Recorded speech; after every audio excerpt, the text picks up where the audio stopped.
Hi friends, आपका YouTube channel विनिक math classes में बहुत बहुत स्वागत है। दोस्तों, आज की क्लास में हम क्लास 10th की, जो कि मेरा ये फर्स्ट वीडियो है, क्योंकि हम अपने चैनल पे 11th एंड 12th वाले को ही पढ़ाते हैं। तो दोस्तों, हम सोचे कि कुछ न कुछ हम 10वां वाले को भी, वर्ग 10th वाले को भी, बिहार बोर्ड से जो मेरे दोस्तों एग्जाम देते हैं उनके भी लिए कुछ न कुछ करना चाहिए। तो दोस्तों, हम उनके लिए आज ऑब्जेक्टिव लेके आए हैं, जो कि आपके एग्जाम के लिए 100% जो हम बता रहे हैं वही आपके एग्जाम में आने वाला है। और ये हर साल आता है। और दोस्तों, इतना आसान तरीके से आपको बनाना है कि आराम से कम समय में 100 में 50 ऑब्जेक्टिव आप आराम से बना सकते हैं। सबसे पहले हर चैप्टर का आप फॉर्मूला याद रखिए, तो उसके रिलेटेड जो भी क्वेश्चन पूछा जाएगा तो आप बना सकते हैं। तो दोस्तों, जो भी अपने दोस्त यार जो भी हैं, सबको आप ये वीडियो जरूर पहुंचा दीजिएगा, ताकि उन बच्चे का जो हमारे बिहार बोर्ड में 16 तारीख 2वां महीना 2024 को जो होने वाली है मैथमेटिक्स एग्जाम, ताकि मेरे स्टूडेंट्स इस वीडियो के माध्यम से आसान भाषा से बना सके अच्छा से अच्छा क्वेश्चन। तो दोस्तों, हम चलते हैं। आपका पहला क्वेश्चन जो कि है बहुत अच्छा, देखिए। तो दोस्तों, आपको घबराना नहीं है। जिसमें से पहला क्वेश्चन है दोस्तों, और बहुत लाभदायक क्वेश्चन लेकर आए हैं। देखिए, पहला क्वेश्चन है आपका दोस्तों, सबसे पहला क्वेश्चन है आपका क्वेश्चन नंबर 1। कह रहा है संख्यावां, आराम से दोस्तों, संख्यावां 25 और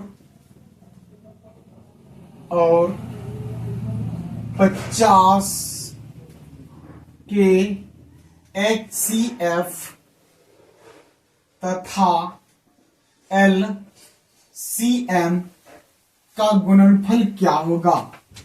LCM का गुणनफल क्या होगा। तो दोस्तों, आपका ऑप्शन ए है 1150। 1150 है आपका ऑप्शन ए। ऑप्शन बी है दोस्तों 1250। ऑप्शन सी है दोस्तों 1350। ऑप्शन डी है 1450। तो दोस्तों, आपको समझना सबसे इंपॉर्टेंट बात है।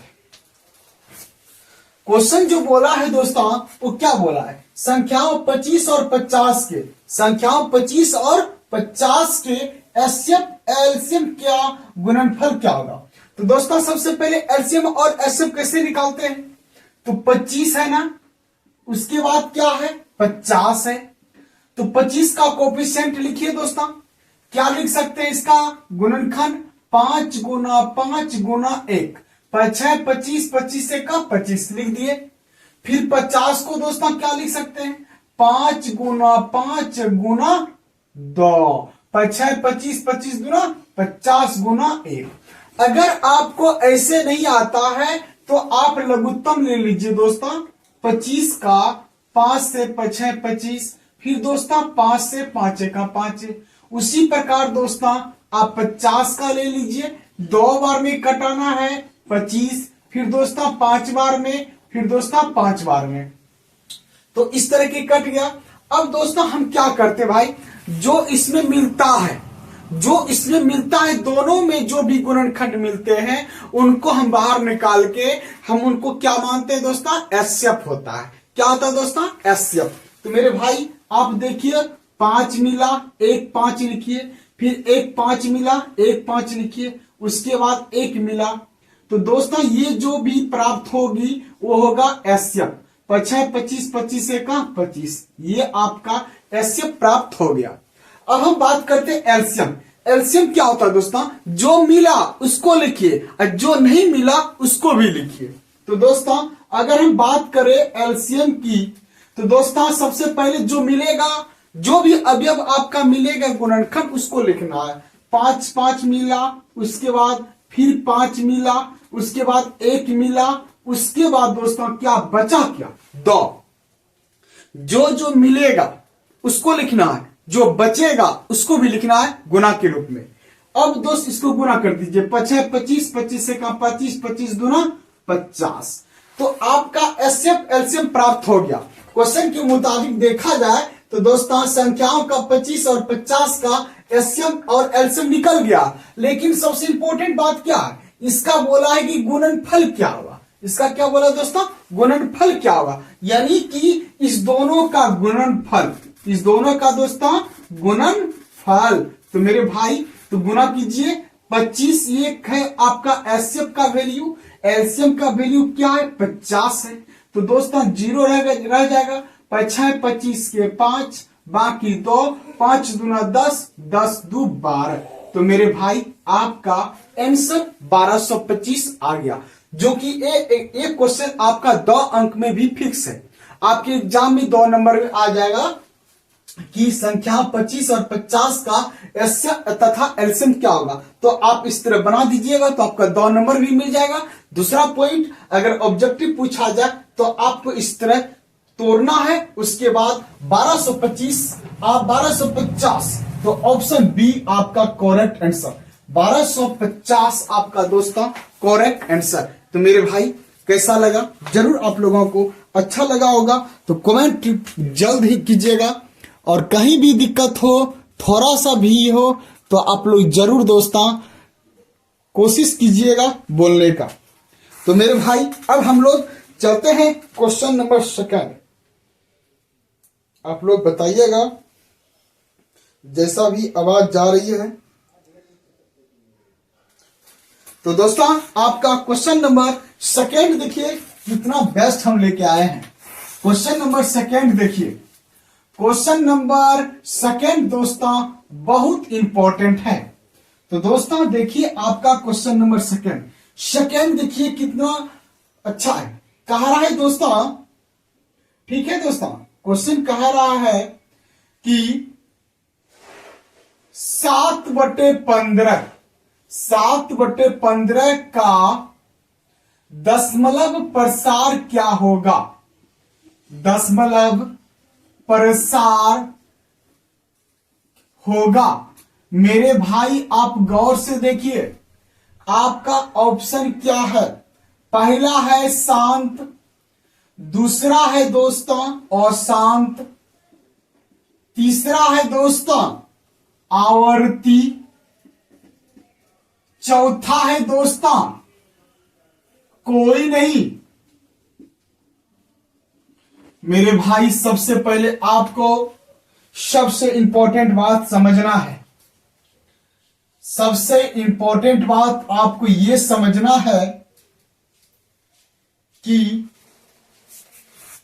एक सेकेंड दोस्तों, इस क्वेश्चन में पहला है 7 की जगह पे 6 है, ठीक है। उसे कोई दिक्कत नहीं, 7 हो 6 हो, कुछ भी हो, उससे कोई दिक्कत नहीं। आपको समझना है सबसे बहुत वेरी वेरी इंपॉर्टेंट क्या है।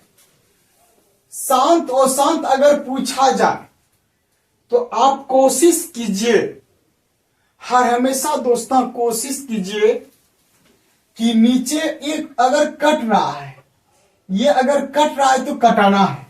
जैसे कि बात करें 6/15, 2 तिया 6, 5 तिया 15, तो क्या 2/5 आया ना दोस्तों। तो मेरे भाई जब नीचे 5 आ जाए, अगर नीचे 5 आ जाए तो उस भिन्न का प्रसार जो होगी शांत होगी। अगर दोस्तों उनकी हर 2 आ जाए तब फिर भी क्या होगा? शांत होगा। अगर दोस्तों दोनों मिक्स आ जाए, दोनों दोस्तों अगर मिक्स आ जाए तब फिर भी क्या होगा? शांत होगा। कहने का अर्थ है मेरा कि अगर हम आपसे पूछूं कि 8/, ठीक है दोस्तों, 8/20 पूछूं तो दोस्तों ये शांत होगा को शांत होगा। ये 20 का सबसे पहले आप कोफिशिएंट ले लीजिए, लघुत्तम लीजिए, जिसे हम कहते हैं अभाज्य गुणनखंड। 10 से कटेगा 10, फिर 2 से कटेगा 5, फिर 5 से कटेगा 1। तो दोस्तों ये तो 2 5 ही रहेगा। तो दोस्तों आप देखिए इस नीचे वाले में क्या आया, 2 आया, उसके बाद 5 आया। तो मेरे भाई आप समझ सकते हैं इसका जब हर का अभाज्य गुणनखंड आप लिए तो सिर्फ 2 और 5 ही आया। जब 2 5 आया तो क्या होगा, शांत होगा। अगर 2 5 छोड़ के दूसरा कोई और अभाज्य गुणनखंड आ जाएगी तो क्या लिखना है आपको, अशांत लिखना है। कैसे, थोड़ा सा गौर से देखिए। आपके सामने हम एक उदाहरण लेके बता रहा हूं। 8/, अगर हम आपको दे देंगे 27 तो क्या होगा दोस्तों, 27 का पहले आप लीजिए अभाज्य गुणनखंड, 3 से कटेगा, फिर 3 से कटेगा। तो दोस्तों क्या आया आपके पास, 3 पे पावर 3, यानी कि 3 को 3 मिला ना। तो दोस्तों इसमें ना 2 है ना 5 है, इसलिए मेरे भाई ये क्या होगा, अशांत होगा। कैसे, थोड़ा सा 27 से आप 8 में भाग दीजिए, कभी नहीं कटेगा। कटाते जाओ कभी नहीं कटेगा। इसलिए दोस्तों जो पूरा पूरी नहीं काटा जाता है भाग में वो अशांत होता है, जो पूरा पूरी कट जाता है दशमलव का प्रयोग के सहायता से तो क्या होता है, शांत होता है। जो नहीं कटता है वो शांत होता है। उसके हिसाब से आप देखिए 20/8 में पॉइंट लगा, 20 चौका 80, कट गया ना। तो दोस्तों ये पूरा पूरी कट गई तो क्या हो गया, शांत हो गया। इसलिए मेरे भाई 6/15 जो था, 2/2, 2 तिया 6, 5 तिया 15, 2/5 बचा। जैसे 2/5 बचा दोस्तों तो आप समझ सकते हैं ये कभी नहीं कटेगा, क्योंकि नीचे क्या है, 5 है। 5 है तो 100% है। ये 5 से अगर डिवाइड करते हैं 1.5 चौका 20, कट गया ना। तो ये पूरा पूरी कट गया तो क्या हो गया, शांत हो गया। तो दोस्तों आपका ऑप्शन ए करेक्ट आंसर। कोई दिक्कत दोस्तों। अब मेरे भाई आपका क्वेश्चन नंबर 3 देखिए कितना अच्छा है। देखिए दोस्तों क्वेश्चन नंबर 3 बहुत अच्छा भी है और बेहतरीन भी है। चलिए दोस्तों समझना है और आराम से समझना है। क्वेश्चन नंबर 3 देखिए कितना अच्छा है, एकदम सुपर क्वेश्चन है। क्वेश्चन नंबर 3 देखिए क्या कहता है, महत्तम समावर्तक, ठीक है, महत्तम समावर्तक। ठीक है दोस्तों देखिए आराम से, महत्तम समावर्तक यानी कि जिसे हम कहते हैं मौसो। मौसो जब भी होती है 2 संख्या की होती है। उसके बाद दोस्तों लघुत्तम समावर्तक लॉसो ए बी का ही होगा। तो कह रहा इसके बराबर क्या होगा। ऑप्शन ए आपके पास है ए बी, ऑप्शन बी है A square into B square, option C है 1 गुना बी, ऑप्शन डी है दोस्तों b/a। तो मेरे भाई आप एक चीज जरूर समझिए कि मौसो गुना लॉसो बराबर क्या होता है। मौसो गुना लॉसो बराबर क्या होता है। देखिए कभी न कभी आप अपने जीवन में पढ़े होंगे, पहली संख्या गुना दूसरी संख्या बराबर मौसो गुना लॉसो। तो दोस्तों आप जो ये पढ़ते हैं मौसो और लॉसो किसका, पहली संख्या और दूसरी संख्या का। तो उसी प्रकार आपके पास मौसो गुना लॉसो दे रखा है। तो ये किनके बराबर होगा दोस्तों, ये होगा पहली संख्या गुना दूसरी संख्या। तो अब आपको मालूम होना चाहिए कि इसमें पहली संख्या क्या होगा, दूसरी संख्या क्या होगा। तो आप एक चीज देखिए, इसमें ब्रैकेट में रखा है a, b। देखिए a, b, a हो गया पहली संख्या और b हो गया आपका दूसरी संख्या।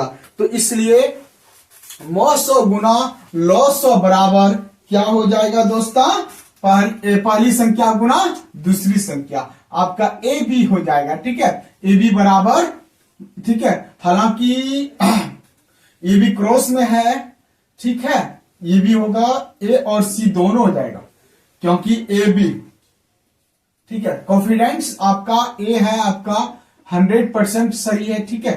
पहली संख्या गुना दूसरी संख्या बराबर 900 गुना लॉस होता है। ए स्क्वायर बी स्क्वायर फालतू है, बी बटे ए भी फालतू है, और ये सब कभी होवे नहीं करता है, तो आप लोग कैसे लिखिएगा। ए बी दोस्तों देखिए, ए और बी के बीच में संबंध गुना का है, पर टाइप में मिस्टेक हो गया है, ठीक है। चलिए क्वेश्चन नंबर 4 देखिए दोस्तों, क्या है आपका। हाँ तो देखिए दोस्तों, क्वेश्चन नंबर 4 क्या है, आराम से समझिएगा।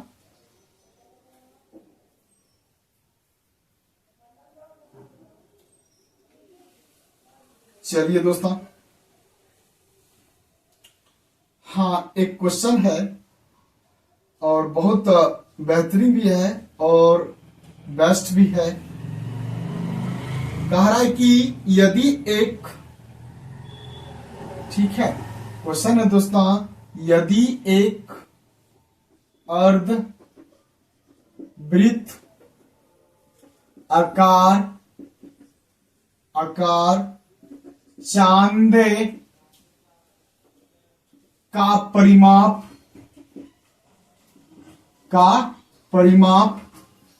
36 cm है, तो इसका व्यास है, ऑप्शन ए है 10 cm, ऑप्शन बी है 12 cm, ऑप्शन सी है 14 cm, ऑप्शन डी है 16 cm। तो सबसे पहले हम लोग बात करेंगे कुछ अर्धवृत्त के बारे में, ठीक है। किसके बारे में दोस्तों, अर्धवृत्त के बारे में। तो भाई सबसे पहले अर्धवृत्ताकार जो होती है वो बहुत काफी होती है और इंपॉर्टेंट भी होती है। अर्धवृत्ताकार जब भी आप लोग मेहनत कीजिए, अर्धवृत्ताकार जो होता है उसका अर्धवृत्ताकार सबसे पहले एक वृत्त बनाइए, ठीक है। इसको काट दीजिए बीचे बीच, बाहर निकालिए, इस प्रकार का प्राप्त हो गया।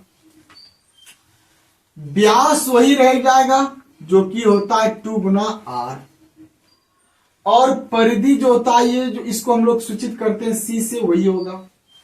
तो इसकी परिधि जो होती है जिसे हम लोग परिमाप बोलते हैं, परिधि और परिमाप एक होता है।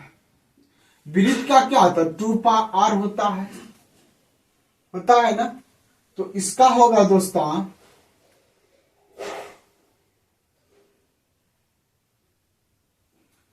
अरे यार लाइट कट गया दोस्तों, एक सेकेंड भाई, लाइट कट गया है।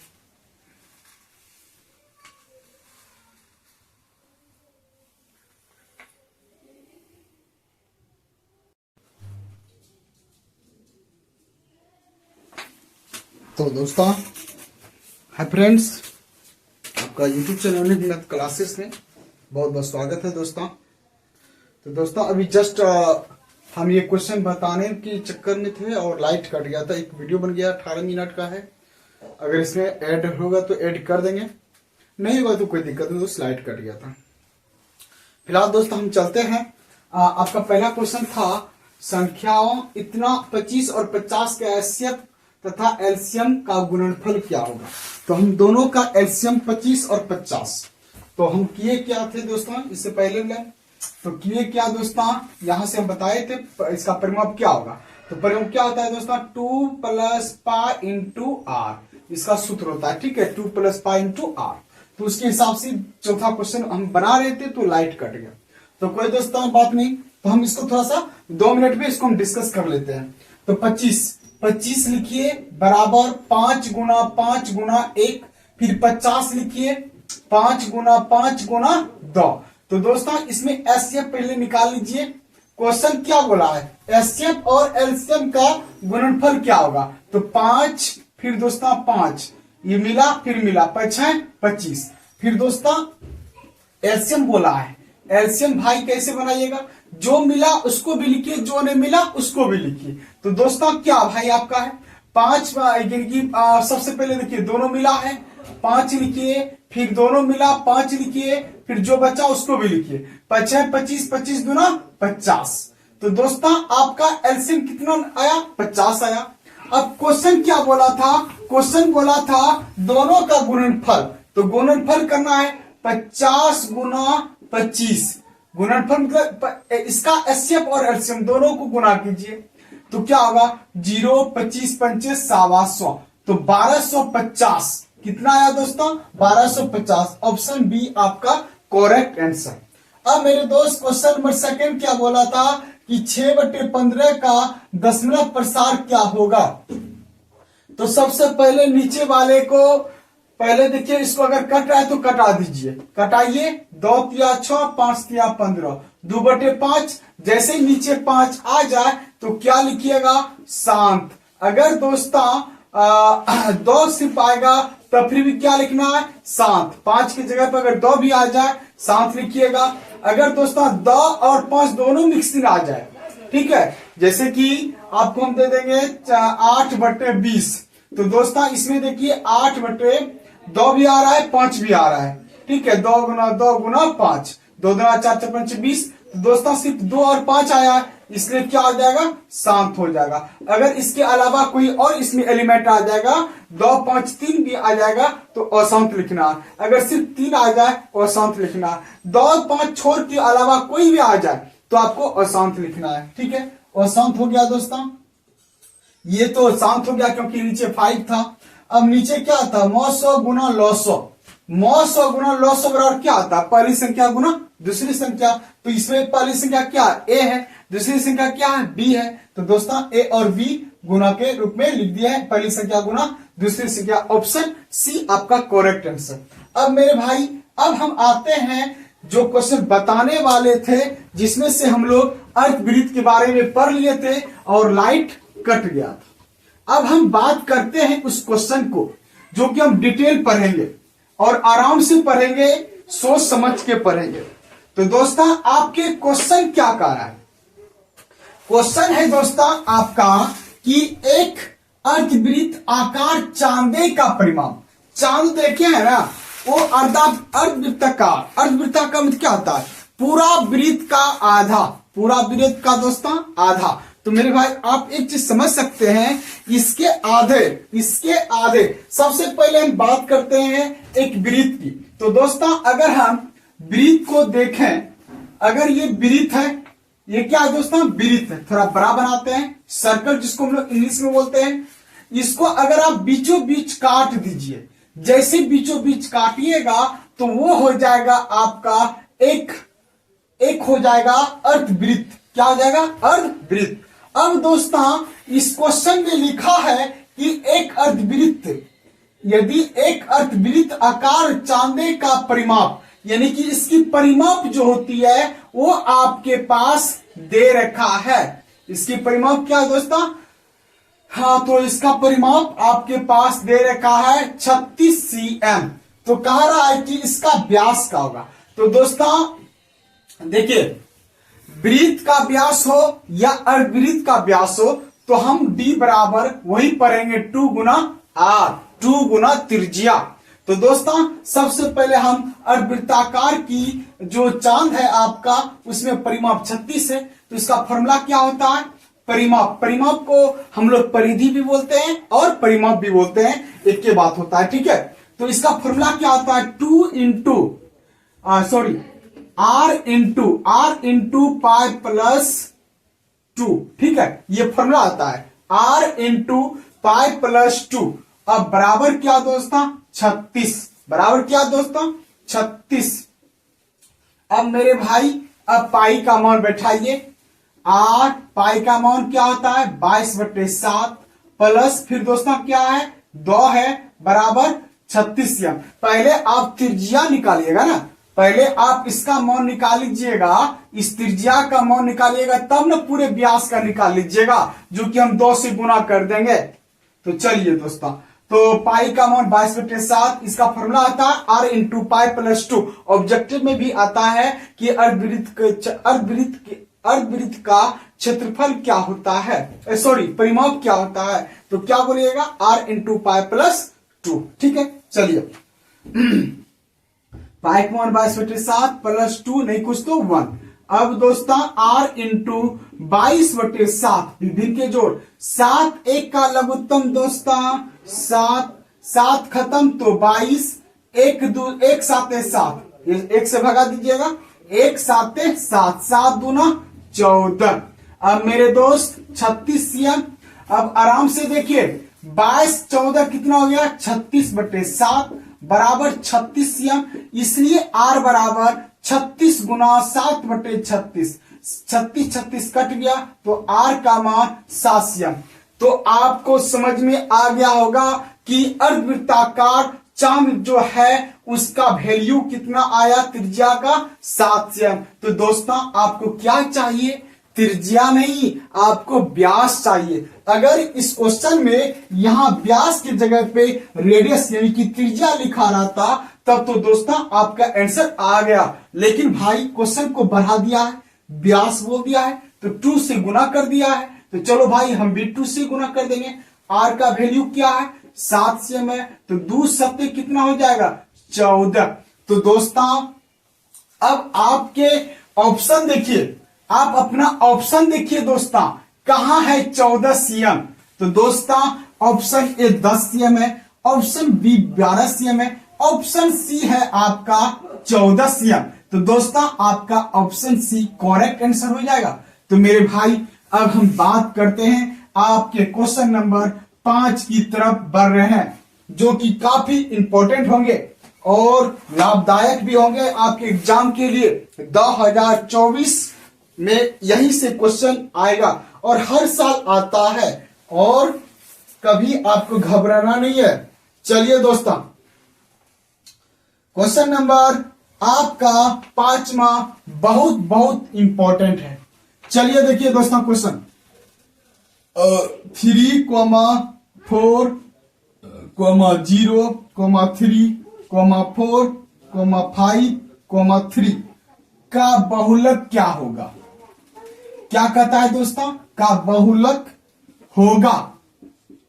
तो आपका ऑप्शन ए क्या है, आपका ऑप्शन है 3, ऑप्शन बी है 4.14, ठीक है 4.14, ऑप्शन सी है दोस्तों आपका 4 है, ऑप्शन बी है 3.5। सबसे पहले आप बताइए बहुलक जो होती है, हम लोग बहुलक किसको बोलते हैं, बारंबारता में जो सबसे अधिक वैल्यू आता है उसी को हम लोग बहुलक बोलते हैं। अगर आपके पास कोई अंतराल के रूप में आ जाए तो बहुलक किसको बोलेगा, जैसे अंतराल नहीं, जैसे कि कोई प्रेक्षण में, जैसे आपके स्क्रीन पे दे रखा हूं 3, 4, 0, 3, 4, 5, 3 का बहुलक क्या होगा। तो आपको एक चीज ध्यान में रखना है मेरे दोस्त, अगर बहुलक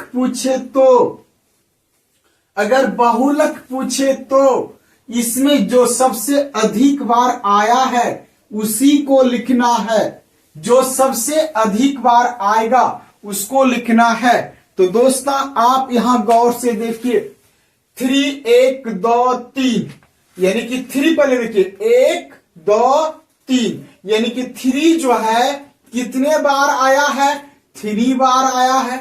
4 देखिए 1, 2 4 कितने बार आया है 2 बार आया है। उसके बाद दोस्तों 0 देखिए सिर्फ 0 1 बार आया है, 0 1 बार आया है। फिर दोस्तों 5 देखिए 1 बार आया है। तो आप इसमें देखिए जो सबसे अधिक बार आया होगा वही आपका करेक्ट आंसर 3 आया है अधिक बार, तो इसमें 3 देखिए ये है ना। तो दोस्तों आपका ऑप्शन बी करेक्ट आंसर हो गया। अब मेरे दोस्त क्वेश्चन नंबर 6 पढ़ते हैं, बहुत लाभदायक होंगे और काफी इंपॉर्टेंट होगा। तो देखिए 6 जो है बहुत अच्छा क्वेश्चन है, इतना शानदार क्वेश्चन है कि आप लोग चुटकियों में बना सकते हैं। क्वेश्चन कह रहा है कि प्रथम 3 सम संख्याओं का माध्य क्या होगा। तो दोस्तों हम क्वेश्चन लिखने की प्रयास करते हैं। क्वेश्चन नंबर 6 है आपका प्रथम तीन। देखिए दोस्तों, क्वेश्चन को पढ़िए और आराम से बनाइए। प्रथम तीन सम, ठीक है, प्रथम तीन सम संख्याओं का माद होगा। तो दोस्तों आपका ऑप्शन है ए है 2, ऑप्शन बी है 3, ठीक है, ऑप्शन सी है दोस्तों 4, ऑप्शन डी है 6। सबसे पहले बात कीजिए तो आप माद जानते हैं? हाँ, माद क्या होता है? माद बराबर फॉर्मूला क्या होता है? कुल परीक्षणों का योग। क्या होता है दोस्तों? कुल परीक्षणों का योग बटे कुल परीक्षणों की संख्या। तो ये होता है माद बराबर। सबसे पहले आपके पास कोई माद दिया रहेगा, कोई परीक्षण दिया रहेगा, तभी तो दोस्त आप बना सकते हैं। अगर आपके पास कोई परीक्षण नहीं दिया है तो दोस्तों आप कैसे बना सकिएगा? हाँ, तो बना सकते हैं, क्वेश्चन के मुताबिक बनाएंगे। क्वेश्चन क्या बोला है कि प्रथम तीन सम संख्या। अरे मेरे दोस्त, सम संख्या क्या होता है? सम संख्या किसे कहते हैं? जिस संख्या में 2 से भाग लग जाए, जिस संख्या में 2 से भाग लग जाए वो क्या होती है? सम संख्या होती है। इसलिए मेरे दोस्त आप समझने की कोशिश करें कि सम संख्या जो बोला है ये प्रथम बोल दिया है, तो इसलिए गिनती की संख्या जब हम लिखते हैं 1 से स्टार्ट लिखते हैं, तो सम संख्या को हम कहां से स्टार्ट करेंगे? 2 से स्टार्ट करेंगे, क्योंकि क्वेश्चन क्या बोला है? प्रथम। क्या बोला है? प्रथम। तो दोस्तों 2 ले लिए, फिर 3 ले लिए, 2 3 नहीं होगा, 3 में 2 से भाग लगेगा, दशमलव में आ जाएगा। इसलिए आपको वो नहीं लेना है, जिसमें 2 से भाग लगेगा वही लेना है आपको। तो 2 4 और 6। तो दोस्तों 2, 4, 6 तीन बोला है आपके सामने। देखिए प्रथम तीन, तो 3 मतलब क्या जानते नहीं करते? 1 2 3, तो 3 को ले लिए। अब माद का फॉर्मूला क्या होता है? कुल परीक्षणों का योग बटे कुल परीक्षणों की संख्या। अब दोस्त इस सब को हमको क्या करना है? जोड़ देना है। अब काउंटिंग कीजिए कितनी संख्याएं हैं? 1 2 3, तो आप लिखिए 3। अब सबको जोड़िए, 4 2 6 6 6 12, 4 2 6 6 6 12, 12 बटे 3, तो 3 चौका 12। आपका प्रथम तीन सम संख्याओं का जो माद बोला जाए तो दोस्तों कितना प्राप्त हुआ? 4। तो आपका ऑप्शन क्या हो गया मेरे भाई? आपका ऑप्शन आपका हो गया दोस्तों, आपका ऑप्शन सी में देखिए 4 है ना, तो आपका करेक्ट सी हो गया। अब हम क्वेश्चन नंबर 7 की बात करते हैं, बहुत इंपॉर्टेंट है। तो दोस्तों हम कहां छोड़ दिए नोट्स? देखिए दोस्तों, हम जो भी क्वेश्चन बता रहे हैं आपके एग्जाम के लिए बहुत 100% है। इसको देखना ना भूलिए, आराम से आप देख सकते हैं और कभी नहीं भूलिएगा। चलिए दोस्तों, बहुत बेस्ट क्वेश्चन लेके आए हैं, जो कि आपका क्वेश्चन है पढ़ना है, मेहनत कीजिए, जो कि 2024 में बेस्ट हो जाए। क्वेश्चन है, यदि x, 3, 4 और 5 का माद 4 हो तो x का मान क्या होगा? ऑप्शन ए मेरे दोस्त 0, option B 4, option C 7, option D 10। देखिए कितना सुंदर क्वेश्चन है। क्वेश्चन इतना सुंदर है कि आप देखते ही इसका आंसर बना सकते हैं। जस्ट जैसे आपको क्वेश्चन ये बताए उसी के रिलेटेड है। इसमें बशर्ते माद का मान दे रखा है तो x का वैल्यू क्या होगा? कहा है कि यदि x, 3, 4 और 5 1 2 3 4 4 एलिमेंट यानी कि 4 अवयव यानी कि परीक्षण के रूप में दे रखा है, उसका माद कितना है? 4 है। सबसे पहले आप देखिए इसका जो परीक्षण है, इसका जो परीक्षण है दोस्तों वो क्या है, उसका परीक्षण जो है मेरे भाई, उसका परीक्षण देखिए आपके सामने। उसका परीक्षण क्या है, x है, उसके बाद 3 है, उसके बाद 4 है, उसके बाद 5 है, उसके बाद एक और चीज दिया है माध्य। तो माध्य बराबर क्या है 5। माध्य बराबर, एक सेकंड दोस्तों, x, 3, 4, x, 3, 4, 5, ठीक है। इसका माध्य कितना है 4 है। इसका माध्य कितना मेरे दोस्त 4। अब का कुल परीक्षणों का योग, तो माध्य के जगह पे क्या होगा 4 होगा, माध्य के जगह पे 4। अब कुल परीक्षणों का योग सबको जोड़ो रे मेरे दोस्त, x जोड़ 3 जोड़ 4 जोड़ 5 बटे कुल परीक्षणों की संख्या 1 2 3 4। तो क्या 4 लिख दिए। ऐसा नहीं कभी सोचिएगा कि माध्य अगर 4 हो तो इसका संख्या भी 4, नहीं दोस्तों, ऐसी बात नहीं है। इसमें परीक्षण आप खुद काउंटिंग कर लीजिएगा, जितना होगी उतना लिखना है, ठीक है। तो 1 2 3 4 को था तो 4 को दे दिए। अब दोस्तों देखिए 4 बटे 1 नहीं कुछ तो 1 जोड़िए, 5 4 9 9 3 12, तो 12 प्लस x बटे 4। अब हम तिराकोनी गुना करते हैं, 1 से गुना करेंगे तो 12 प्लस x, 4 चौका 16। अब x बराबर 16 प्लस उधर गया तो माइनस, 16 में 12 घटा तो 4।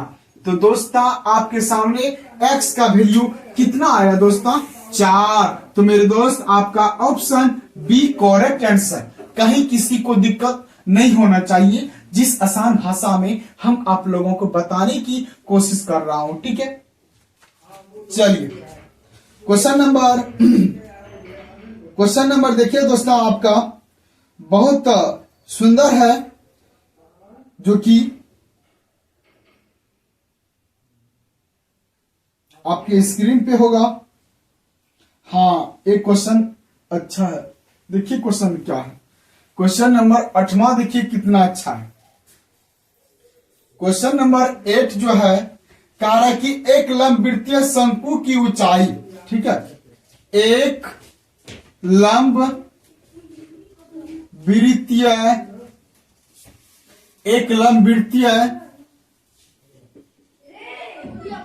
शंकु की ऊंचाई, एक लंबवृत्तीय शंकु, ठीक है, एक लंबवृत्तीय शंकु की ऊंचाई 15 cm, ऊंचाई क्या है 15 cm है, तथा आयतन है दोस्तों 125 cm3। देखिए घन क्यूब बोले या घन सी कुछ भी बोले, घन cm क्यूब तो घन cm तो cm क्यूब, वर्ग cm तो cm स्क्वायर। हालांकि यहाँ आयतन है इसलिए दोस्तों cm क्यूब होगा। cm क्यूब हो तो, ठीक है, हो तो इसकी त्रिज्या क्या होगी, इसकी त्रिज्या क्या होगी। तो दोस्तों आपका ऑप्शन ए देखिए क्या है।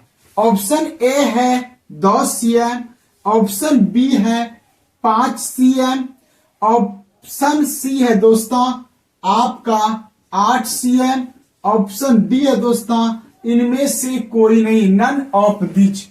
तो आपको घबराना नहीं है। सबसे पहले हम शंकु की बात करेंगे। शंकु दिखता है कैसा, शंकु का आकार कैसा होता है, शंकु का आयतन क्या होती है, शंकु में त्रिज्या कहां होती है, शंकु में तिर्यक ऊंचाई कहां होती है, शंकु में व्यास कहां होती है, शंकु में नीचे वाले जो होती है क्षेत्र उसको हम क्या बोलते हैं।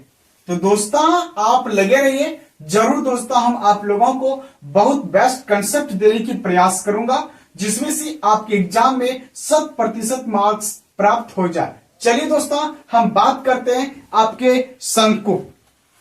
तो दोस्तों देखिए आपका शंकु जो होगी वो काफी इंपॉर्टेंट होगी।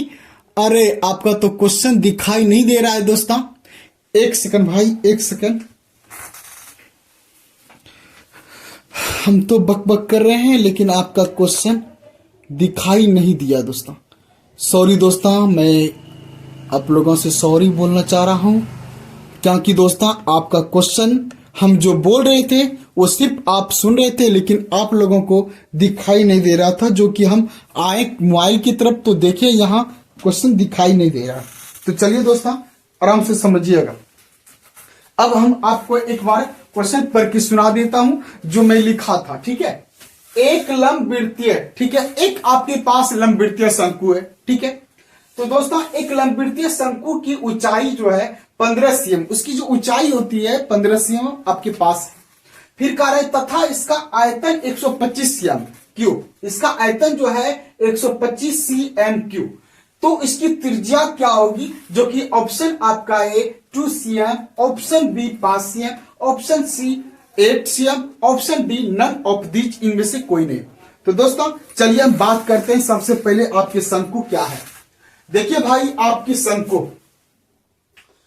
किधर है मेरे भाई, शंकु देखिए आप, ये रहा आपका शंकु। आप कभी अपने जीवन में देखे होंगे टिप, जिसमें से हम लोग इंजन में तेल डालते हैं या कोई मोटरसाइकिल की टंकी में डालते हैं तेल, तो वहां हम लोग टिप लगाते हैं। ठीक है, तो उसी को हम लोग बोलते हैं शंकु। क्या बोलते हैं, शंकु। अब दोस्तों इस बीच में जो हम खंभा डाल दिए, खंभा, इसी खंभा को हम लोग ऊंचाई बोलेंगे। क्या बोलेंगे, ऊंचाई। अब दोस्तों ये तो h है, ये क्या है दोस्तों, h है। तो मेरे भाई आपके पास h का वैल्यू दे रखा है। h का वैल्यू कितना है, 15 सीएम। h का वैल्यू कितना है दोस्तों, 15 सीएम। आपके सामने देखिए, यहां देखिए दोस्तों, h का वैल्यू कितना है, 15 सीएम। यानी कि इसमें जो h होगी उसका वैल्यू दे रखा है 15 सीएम। उसके बाद आयतन, इस टोटल का भी जो होता है, भी बराबरी की वॉल्यूम, वॉल्यूम क्या होता है, आयतन, ये दे रखा है 125 सीएम क्यूब। अब सुनिए, अब हम बात करेंगे कि यहां से अगर त्रिज्या क्या होगी, तो दोस्तों आर का यानी कि इसका वैल्यू का रहा क्या होगा। तो भाई आप समझने की कोशिश कीजिए कि शंकु का आयतन का फॉर्मूला अगर यहां लगा देंगे तो हल करने के बाद मेरी जो भी मान प्राप्त होगी वो होगा त्रिज्या का मान। चलिए, शंकु का आयतन क्या होता है, 1/3 पा आर स्क्वायर एच। देखिए शानदार क्वेश्चन है, आराम से सुनिएगा। 1/3 पा आर स्क्वायर एच बराबर क्या लिखना है, 125 सीएम क्यूब। आप 2 नंबर का भी क्वेश्चन इस प्रकार बना सकते हैं। चलिए दोस्तों, सबसे पहले हम सबका वैल्यू बैठाते हैं मान। तो क्या है, 1/3 पा आर स्क्वायर। अब देखिए h का मान क्या है, 15 सीएम। पाई का मान क्या है, 22/7। लिखिए यहां 22/7 आर स्क्वायर। h का मान क्या है दोस्तों, 15 सीएम। 1/3 इंटू पाई, पाई का मान 22/7 into R square into h का मान क्या है, 15 सीएम, बराबर दोस्तों 125 सीएम क्यूब। अब देखो 3×5 = 15, कट गया ना, 3×5 = 15। अब दोस्तों सीएम भी 3 को में से वो कट गया, तो आप गुना कीजिए, 22×5 = 110/7 आर स्क्वायर बराबर दोस्तों 125 सीएम स्क्वायर। अब दोस्तों बात करें तो क्या होगा, आर स्क्वायर बराबर हो जाएगा 125 × 7/110। अब इसे हम कटाने की प्रयास करूंगा, जैसे कटे कटाइए आप। तो 5 से कटाइए, 5 दूना 10, 5 दूना 10, 5 दूना 10, 5 6 25, 5 दूना 10, कट गया। तो भाई देखिए आराम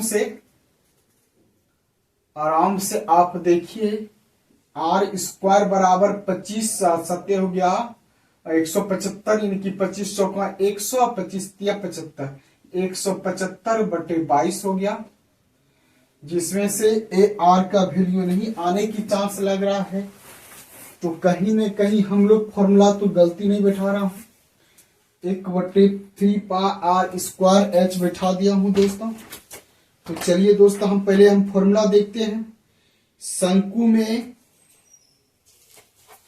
शंकु का आयतन ना, शंकु का आयतन देखिए दोस्तों क्या होगी।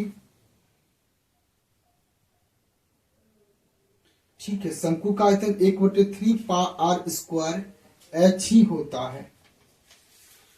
तो त्रिज्या प्राप्त करना है। तो ठीक है दोस्तों, हो जाएगी, कोई दिक्कत नहीं, टेंशन नहीं लेना है आपको। ठीक है, तो जैसे हम दोस्तों यहां लिखेंगे, इसलिए r बराबर स्क्वायर हटा तो रूट में गया 175/22, इसका वर्गमूल जो भी लीजिएगा अब दशमलव में आएगा।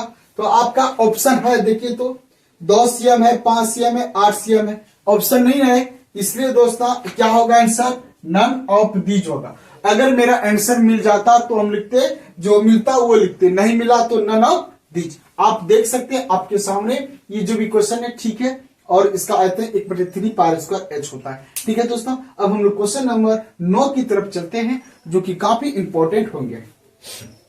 आप लोग एक बार इसका स्क्रीनशॉट भी कर लीजिएगा, जो कि कॉपी पे नोट कीजिए। टाइम तो आपके पास नहीं है, लेकिन 4 दिन है तो आपके लिए बहुत बेस्ट है। और 16 फरवरी की जो भी एग्जाम होने वाला है, बहुत काफी होने वाला है, इंपॉर्टेंट। ठीक है, चलिए दोस्तों, क्वेश्चन नंबर आपके रहेगा 9। सब क्वालिटी का क्वेश्चन इसमें है। ठीक है, तो चलिए क्वेश्चन नंबर 9 देखिए क्या है।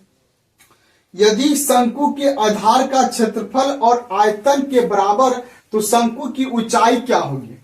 तो देखिए क्वेश्चन नंबर इसमें जो था आपका 9 नंबर, देखिए कितना अच्छा है। क्वेश्चन बोला है यदि शंकु, ठीक है, यदि शंकु के आधार का क्षेत्रफल उसके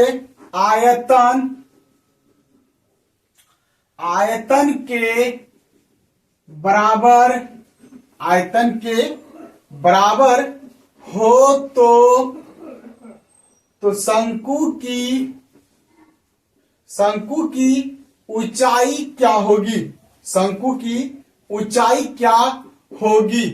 आपका ऑप्शन है 2 इकाई, ऑप्शन बी है 4 इकाई, और ऑप्शन सी है 3 इकाई, और ऑप्शन डी है 5 इकाई। ऑप्शन डी क्या है, 5 इकाई। तो हम इसे पहले बनाने की प्रयास करूंगा।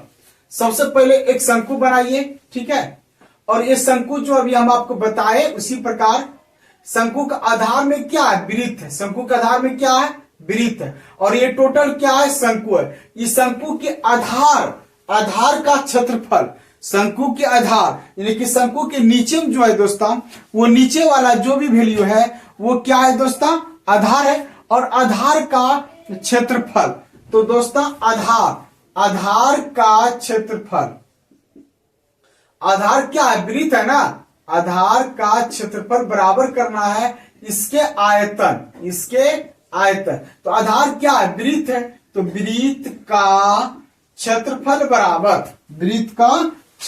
बराबर आधार में जो है उसका क्षेत्रफल बराबर शंकु के आयतन। तो शंकु का आयतन क्या होता है, यहां आपको लिखना है शंकु के आयतन। तो दोस्तों शंकु का आयतन क्या आता है, 1/3 पा आर स्क्वायर एच।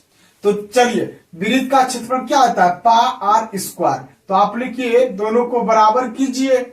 तो दोस्तों पाई कैंसिल हो जाएगा, आर स्क्वायर भी कैंसिल हो जाएगा। तो 1 बराबर 1/3h, 13 को गुना कीजिए, तो 1 गुना h, तो h तो ऊपर पे है ना, ऊपर पे होगा, h गुना k तो h हो जाएगा, 1 गुना 3 तो 3 हो जाएगा। तो h का मान 3, तो 3 इकाई। तो क्या होगा दोस्तों, 3 इकाई। तो आपका ऑप्शन सी करेक्ट आंसर। इसको थोड़ा समझिएगा अच्छा से, ठीक है। 1/3 है, तो h ऊपर पर जब भी होता है ऊपर का मान होता है। तो 1 गुना h, तो 1 कट गया, मान लिया जाए 1 कट गया, तो h गुना 1 HN हुआ, 1 गुना 3 तो 3। तो दोस्तों आपका 3 इकाई आपका करेक्ट आंसर। तो चलिए क्वेश्चन नंबर 10 की तरफ चलते हैं। काफी इंपॉर्टेंट होगी और ये वीडियो बहुत बेहतरीन ही है, समझ लीजिए। हाँ, तो कह रहा है, एक क्वेश्चन देखिए कितना अच्छा है। यदि दिखाई दे रहा है? बोलिएगा कमेंट में। यदि गोले की त्रिज्या r हो तो संपूर्ण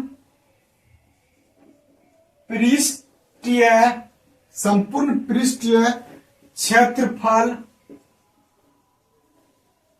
है।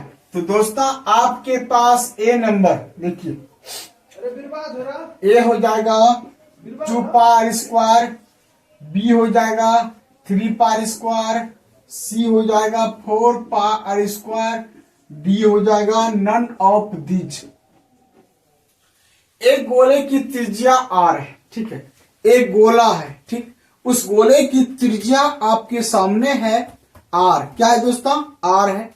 उस गोले की त्रिज्या क्या है? आर है। तो यदि गोले की त्रिज्या आर है तो संपूर्ण क्षेत्रफल क्या होगा? तो गोला का पूछ रहा है कि कुल पृष्ठ क्षेत्रफल क्या होगा। तो गोले का पृष्ठ क्षेत्रफल क्या होता है? कुल 4 पार आर स्क्वायर, ठीक है। और गोला पूछा जाए तो 3 लिखिएगा, आप गोला पूछा है तो 4 पार आर स्क्वायर। क्वेश्चन नंबर 11 देखो,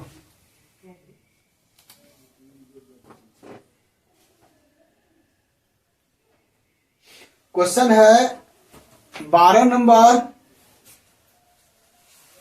कह रहा है कि समान ऊंचाई वाले, ठीक है, देखिए आपके पास समान ऊंचाई वाले 2 लंबवृत्तीय बेलन है, ठीक है। क्वेश्चन है समान ऊंचाई वाले 2 लंबवृत्तीय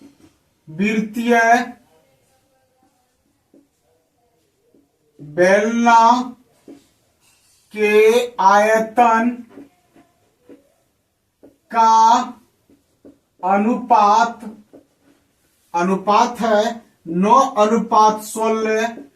तो त्रिज्याएं की अनुपात होगा।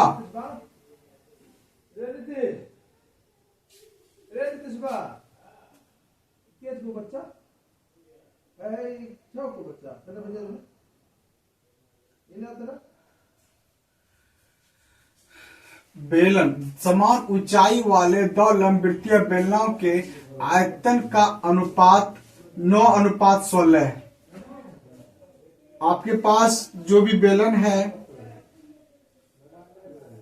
2 बेलन है, और ये दोनों बेलन के आयतन जो भी है इस अनुपात के हिसाब से 9:16 है। अगर हम एक आयतन को V1 मानते हैं, दूसरा क्या V2 है। अगर ये H है तो ये भी H है, क्योंकि क्वेश्चन खुद बोल दिया है कि समान ऊंचाई वाले, तो दोनों का ऊंचाई बराबर है। तो गोले का आयतन क्या होता है? 2 पार H होता है। गोले का बेलन का क्या होता है? 2 पार H, ठीक है। बेलन की जो भी होती है आयतन 2 पार H होता है, और दोनों का अनुपात इस प्रकार है, ठीक है। तो उनकी त्रिज्याएं क्या होगी? देखिए, अगर हम V अनुपात V2 करते हैं, पहले हम V1 वाले को लिखते हैं 2 पार 1H, लिख दिए, समान है H, फिर लिखा जाएगा 2 पार 2H, समान H है इसलिए। अब देखो 2 कट गया और पाई भी कट गया, उसके बाद दोस्तों H भी कट गया, तो R अनुपात H हो जाएगा, R2 हो जाएगा। इसका वैल्यू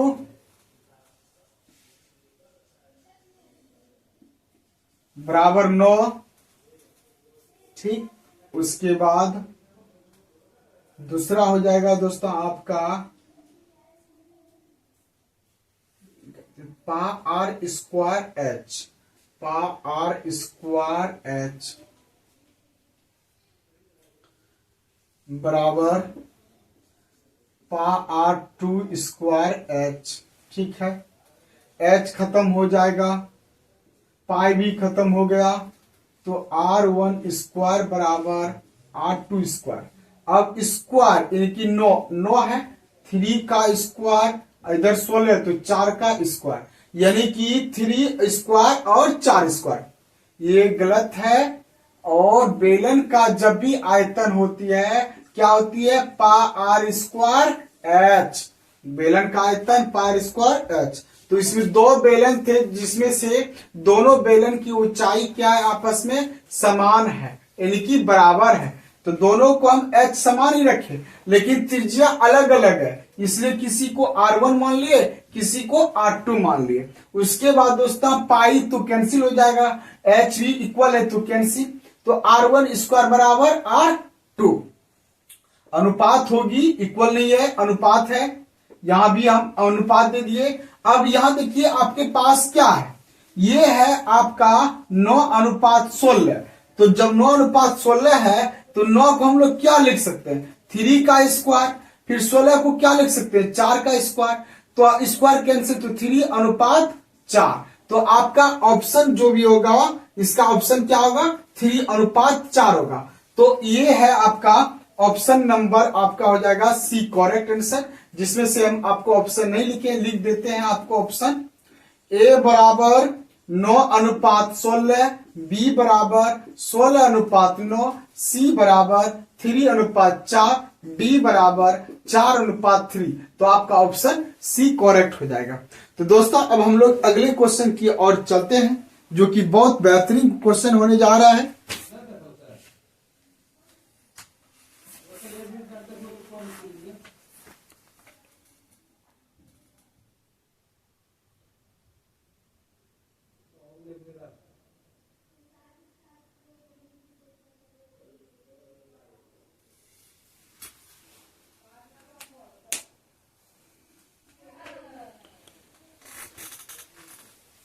क्वेश्चन नंबर 12, इसका स्क्रीनशॉट आप जरूर ले लीजिए दोस्तों, जो कि बहुत इंपॉर्टेंट होगा।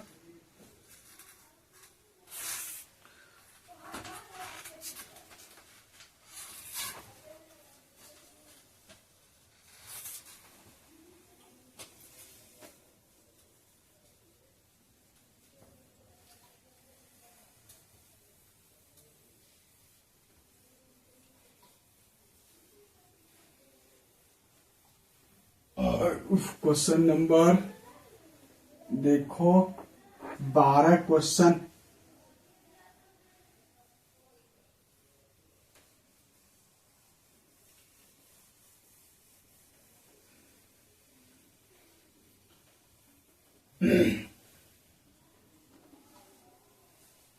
क्वेश्चन नंबर 12 कहा है कि बिंदु, क्वेश्चन बिंदु -8,6 किस चतुर्थांश में स्थित है। देखिए -8,6, सबसे पहले हम बात करेंगे चतुर्थांश कैसा होता है। देखिए दोस्तों क्वेश्चन नंबर जो 12 है आपका,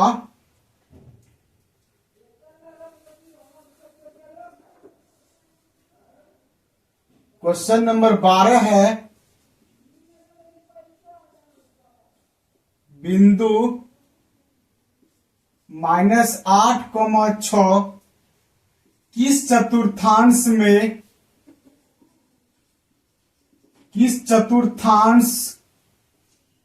में स्थित है। तो इसका हम एक थ्योरी कंप्लीट कर देते हैं, ठीक है, जिसमें से हम कोई इसके रिलेटेड जो भी क्वेश्चन आएगा आप आराम से बना सकते हैं। पहला है प्रथम, ऑप्शन बी है द्वितीय, और ऑप्शन सी है दोस्तों तृतीय, उसके बाद ऑप्शन डी है चतुर्थ। सबसे पहले आप इस समझने की कोशिश कीजिए कि चतुर्थांश जो होती है वो कैसा आता है दिखने में। वो चतुर्थांश इस प्रकार होता है और इसे हम लोग कहते हैं एक्स अक्ष, और इसे हम लोग कहते हैं वाई अक्ष, और ये है आप सॉरी दोस्तों, ये आपका एक्स ही अक्ष होता है जो कि इसकी छाया है, इसको एक्स डैश बोलते हैं, इसको वाई डैश और इसको वाई अक्ष। ये एक्स अक्ष है और ये एक्स डैश है, ये वाई है, ये वाई डैश है। पहले वाले को हम लोग प्रथम चतुर्थांश बोलेंगे, उसके बाद द्वितीय चतुर्थांश, उसके बाद तृतीय चतुर्थांश, उसके बाद चतुर्थीय चतुर्थांश। चिन्ह के पहले प्लस कोमा प्लस होता है, उसके बाद माइनस कोमा प्लस, उसके बाद प्लस, तीसरा में माइनस ही होता है, चौथा में दोस्तों प्लस माइनस होता है। 100% ही याद रखिएगा, ठीक है। पहले minus plus, plus minus, minus minus, plus minus. ये दोस्तों आपका क्वेश्चन इस प्रकार रहता है। तो क्वेश्चन जैसे कि -8 है, क्या है दोस्तों, -8,6 कुछ भी हो, आगे में क्या है, माइनस है। आगे में जब माइनस है, ठीक है, आगे में जब माइनस है तो आप इसमें देख लीजिए कौन होगा, plus plus, minus plus, minus minus और प्लस माइनस। तो आप आराम से इसमें देख सकते हैं दोस्तों, आपके सामने देखिए -8,6। तो दोस्तों इसमें आप देखिए पहले माइनस क्या यहां है, उसके बाद प्लस है, तो द्वितीय में है, तो अंक से कोई मतलब नहीं है। 8, 6, 7 कुछ भी दे, आपको चिन्ह देखना है। जैसे कि क्वेश्चन दे देंगे आपको हम अभी -3, -2, तो आप देखिए दोनों में चिन्ह क्या है, माइनस है। तो इस चतुर्थांश में आप गौर से देखिए माइनस कहां है, तृतीय में है, दोनों में, इसलिए इसका आंसर क्या हो जाएगा, तृतीय हो जाएगा।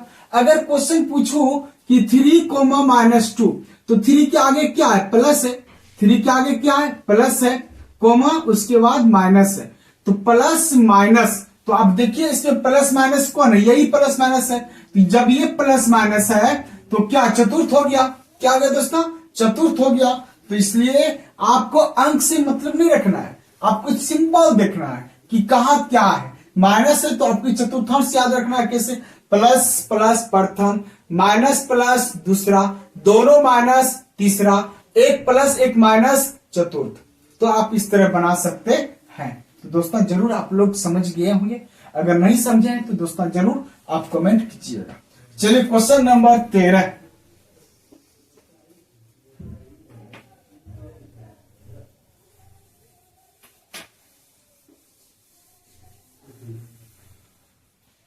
क्वेश्चन नंबर 13 देखिए आपके सामने है।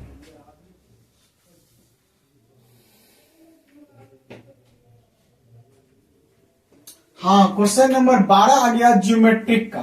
क्वेश्चन नंबर 13 आपका है निर्देशांक ज्यामिति का।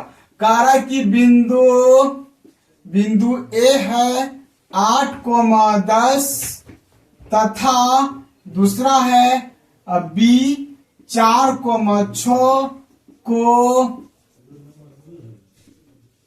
मिलाने वाली रेखा का मध्य बिंदु का नियामक है। ऑप्शन ए होगा 6,8, ऑप्शन बी है आपका 8,6, उसके बाद सी है 8,4, उसके बाद डी है ऑप्शन 4,8। सबसे पहले ये समझिए कि मध्य बिंदु का फॉर्मूला क्या होता है। दो बिंदु अगर आपके पास दिया है तो दोनों बिंदु का मध्य बिंदु क्या होता है। दोस्तों मध्य बिंदु का फॉर्मूला क्या होता है वो देखिए। मध्य बिंदु बराबर होता है x1 प्लस x2 बटे 2 कोमा y1 प्लस y2 बटे 2। ये दोस्तों आपका फॉर्मूला आता है मध्य बिंदु बराबर। तो दोस्तों मध्य बिंदु के बीच वाला, तो आपके पास क्या है 8,10 है पहला वाला, उसके बाद दूसरा है आपके पास क्या है 4,6, तो ये हो गया x1, ये हो गया y1, ये x2 और ये y2। तो x1 प्लस x2, x1 क्या है 8 है, x2 क्या है 4 है बटे 2, फिर y1 क्या है 10 है, y2 क्या है 6 है बटे 2। अब जोड़िए 8 4 12, 12 बटे 2, उसके बाद 10 16 बटे 2। ये कटने वाला होगा तो कटा दीजिएगा, नहीं कटने वाला होगा तो नहीं कटाइएगा। ये कट रहा है 2 छक्की 12, 2 अठे 16, तो दोस्तों ये कट गया 6,8। तो जो भी ऑप्शन जहां भी होगा आप उसे मार दीजिए। तो ऑप्शन ए आपका करेक्ट है 6,8। बाकी देखिए 8,6 है तो x का वैल्यू आपका 6 आया है, y का वैल्यू 8 आया है, तो उल्टा पुल्टा है तो गलत है। एकदम करेक्ट होना चाहिए, जो आपका x का वैल्यू यहाँ है वही होना चाहिए। यहाँ 6,8, बाकी सब अलग अलग है। 8 4 है, 4 8 है, इसलिए दोस्तों आप इस तरह बना सकते हैं, 2 नंबर का भी क्वेश्चन बना सकते हैं, कहीं आपको कोई दिक्कत नहीं होगा। क्वेश्चन नंबर 14 देखिए आपके सामने रहेगा, बहुत अच्छा क्वेश्चन है 14।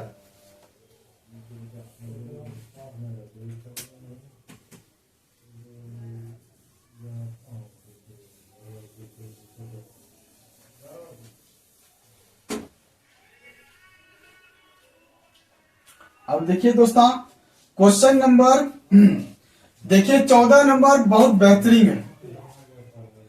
कह रहा है कि बिंदु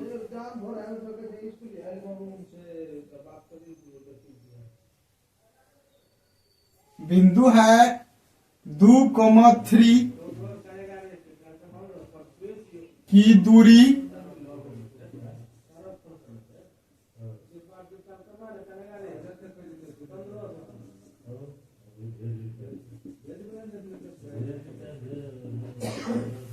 बिंदु 2,3 की दूरी मूल बिंदु से क्या होगा। ऑप्शन ए है आपका 2, ऑप्शन बी है 2√3, ऑप्शन सी है √13, ऑप्शन डी है नन ऑफ दीज।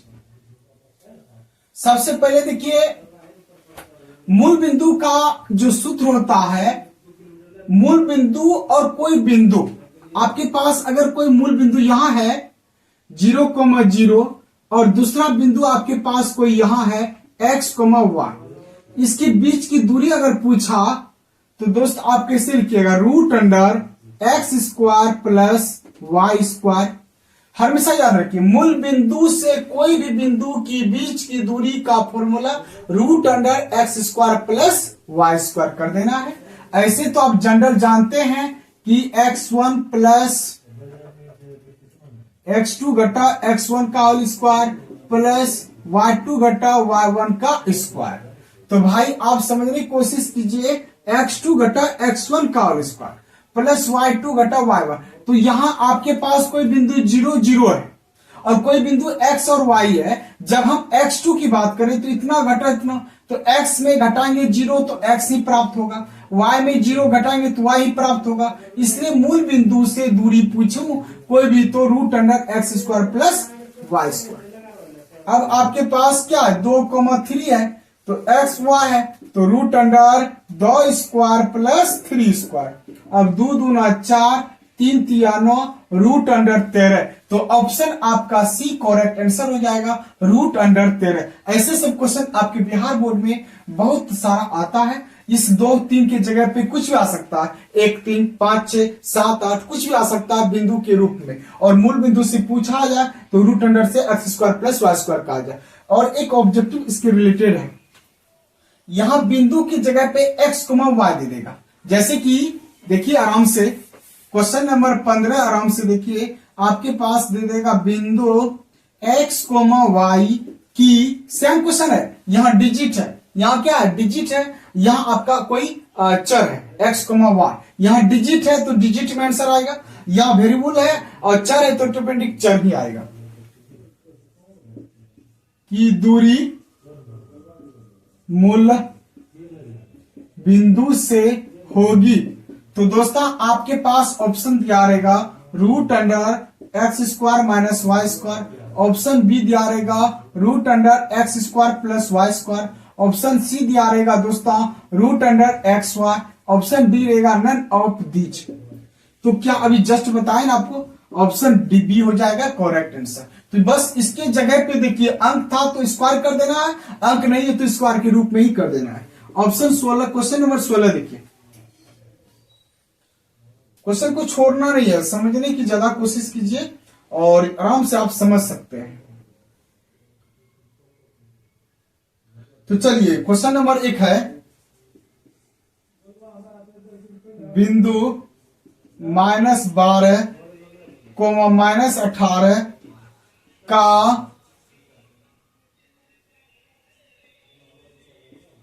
भुज है। तो आप एक चीज समझिए, इसका ऑप्शन पहले देख लीजिए क्या है। -12, option B -18, option C 6, option D -30। भुज जो होती है एक्स अक्ष वाले को भुज कहा जाता है और वाई अक्ष वाले को कोटि कहा जाता है। तो क्वेश्चन क्या बोला, भुज। तो एक्स अक्ष इसमें क्या है, -12 है, तो करेक्ट आंसर।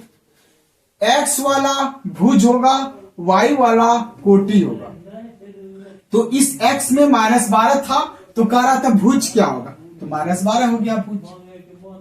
तो दोस्त इस प्रकार आप बना सकते हैं क्वेश्चन के मुताबिक। चलिए क्वेश्चन नंबर आपका होगा 17। देखिए दोस्तों 17 काफी क्वेश्चन इंपॉर्टेंट रहेगा।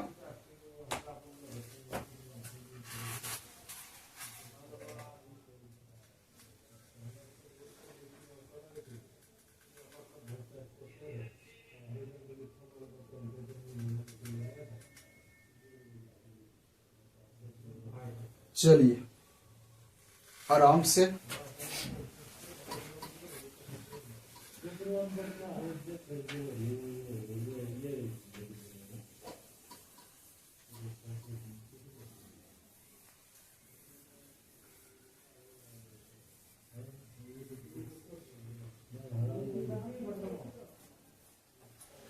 क्वेश्चन दोस्तों कहीं आप लोगों को दिखाई तो नहीं दिया था क्या?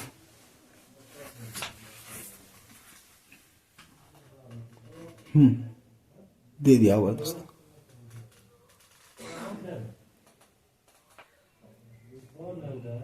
ठीक है,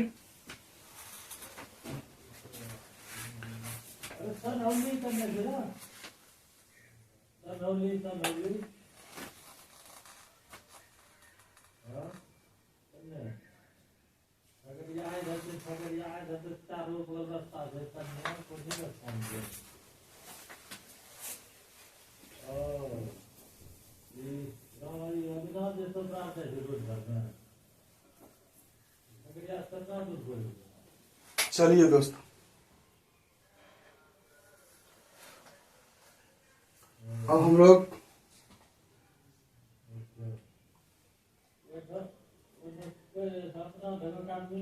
एक क्वेश्चन है, क्वेश्चन नंबर 17। एक त्रिभुज है आपके पास और इसकी वैल्यू दे रखा है a 0,1,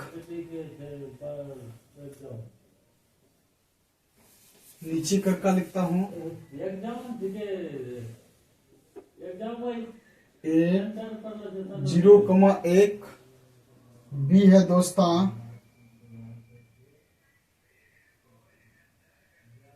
0,5, c है दोस्तों 3,4, c है दोस्तों 3,4। तो इसका कह रहा है कि क्षेत्रफल क्या होगा। देखिए क्षेत्रफल क्या होगा,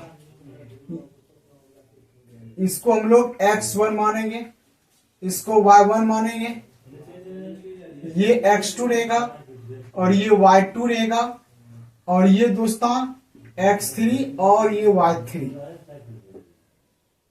ठीक है, x3 और x1 y1 x2 y2 और x3 y3। तो कह रहा है कि त्रिभुज का क्षेत्रफल क्या होगा।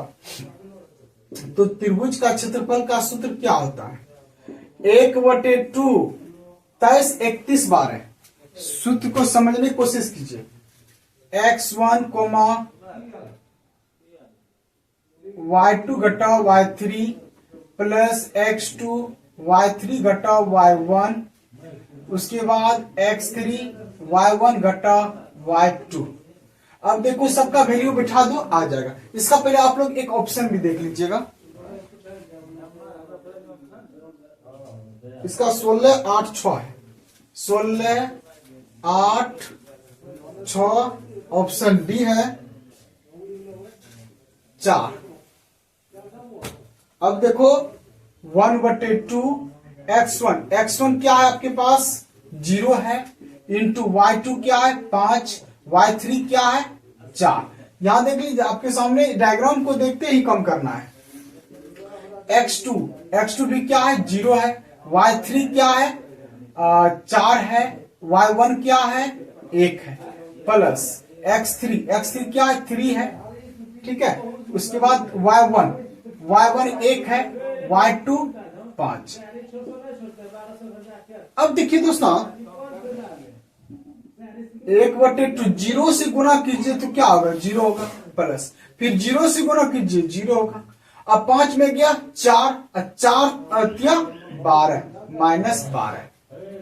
और दोस्तों अब सबको जोड़ेंगे तो क्या होगा 0 0 खत्म तो क्या बचेगा -12, तो 2 6 की 12 -6। तो त्रिभुज में क्षेत्रफल जब भी होता है वो क्या होता है धनात्मक होता है। याद रख लीजिएगा त्रिभुज का क्षेत्रफल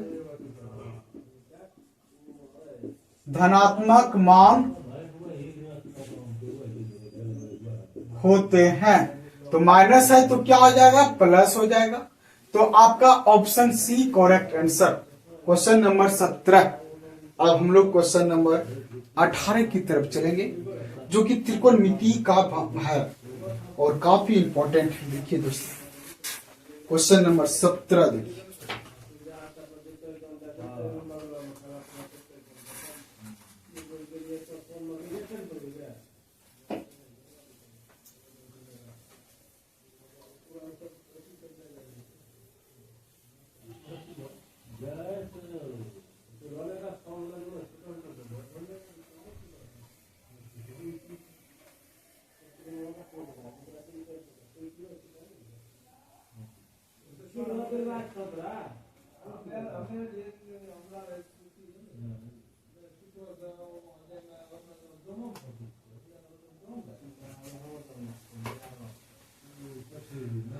क्वेश्चन नंबर 18 देखिए, cos 60 डिग्री, cos 30 डिग्री, उसके बाद बीच में माइनस है, साइन 60 डिग्री, साइन 30 डिग्री। अब सबका मान बेटा इसका ऑप्शन पहले आप एक बार देख लीजिए। इसका ऑप्शन यहां देते हैं, ठीक है। ऑप्शन ए दोस्तों 1 है, ऑप्शन बी 2 है, ऑप्शन सी दोस्तों 0 है, ऑप्शन डी दोस्तों -1 दिखाई दे रहा है कि नहीं दे रहा है, यहाँ पर मिस नहीं हो जाए दोस्तों, ऐसा लिखते हैं सही से लिखते हैं। cos 60 डिग्री, उसके बाद cos 30 डिग्री, उसके बाद साइन 60 डिग्री, उसके बाद साइन 30 डिग्री। इसका ऑप्शन ए है 1, ऑप्शन बी है आपका 2, ऑप्शन सी है 0, ऑप्शन डी है -1। चलिए cos 60 का मान 1/2, cos 30 का मान √3/2, साइन 60 का मान √3/2, साइन 30 का मान 1/2। इस सब का मान बैठा देना। यहाँ 1 गुना √3 तो √3 होगा, और फिर 2 गुना 4, माइनस फिर √3 गुना 1 तो 2 गुना 4, एक माइनस में एक प्लस में, तो कट की कुंजी आया 0। तो ऑप्शन सी आपका करेक्ट आंसर। मान याद रखिए आराम से बन जाएगा दोस्तों, सबका मान बैठाइए आपका वैल्यू हो जाएगा। अब हम बात करेंगे क्वेश्चन नंबर 19 का, यदि tan थीटा बराबर, यदि tan थीटा बराबर √3 तब, ठीक है, तो sec थीटा बराबर क्या होगा, sec थीटा बराबर क्या होगा। देखिए दोस्तों आराम से आप बना सकते हैं। ये tan में देखिए कितनी डिग्री का मान है, बस इस तरह भी बना सकते हैं। ये tan में है 60 डिग्री का, tan खत्म तो थीटा बराबर क्या हो गया 60 डिग्री हो गया। tan खत्म बराबर है tan खत्म तो थीटा बराबर 60 डिग्री। अब बोला है कि sec थीटा, तो sec थीटा की जगह कितना, तो sec 60, cos 60 का मान 1/2 होता है, तो sec 60 का मान क्या होगा 2 होगा। तो इसका ऑप्शन पहले आप एक बार देख लीजिए क्या है, 2√3 है, ऑप्शन बी है √3/2, ऑप्शन सी 1/2 है, ऑप्शन डी दोस्तों सिर्फ 2 है। तो आपका question option D correct answer है। अब हम लोग क्वेश्चन नंबर 20 की बात करते हैं।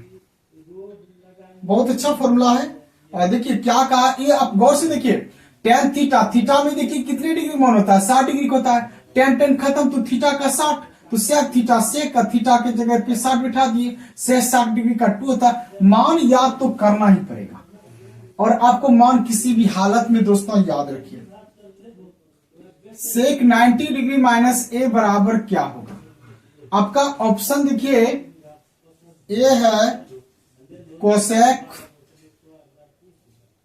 उसके बाद बी है आपका टेन ए, ऑप्शन सी है दोस्तों कॉट ए, ऑप्शन डी है दोस्तों